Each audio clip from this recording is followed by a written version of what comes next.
আপনারা মাহফিলে কথা বলবেন, আপনারা মসজিদে কথা বলবেন, আপনারা জুমার খুতবায় কথা বলবেন, স্বাধীনতার কথা বলবেন, সার্বভৌমত্বের কথা বলবেন, ইসলামের কথা বলবেন, জিহাদের কথা বলেন।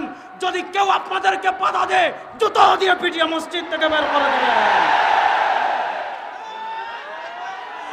আমরা পরিষ্কার ভাষায় একটা জিনিস বলতে চাই, এই 15 বছরে যে আওয়ামী লীগের ক্যাডাররা, যে আওয়ামী লীগের মাস্তানরা, যে আওয়ামী লীগের নেতারা মসজিদের ইমাম, মাদ্রাসার আলেম মুহতামিমকে অত্যাচার করেছে, জুলুম করেছে, তাদেরকে আইনের আওতায়, বিচারের আওতায় আনতে হবে।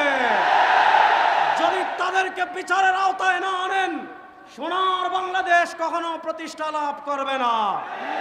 আমি বাংলার উলামায়ে কেরামকে বলবো, এই স্বাধীনতা লাভের পিছনে ইসলামী আন্দোলন বাংলাদেশের অবদান আছে না নাই? সুতরাং আমি একটা কথা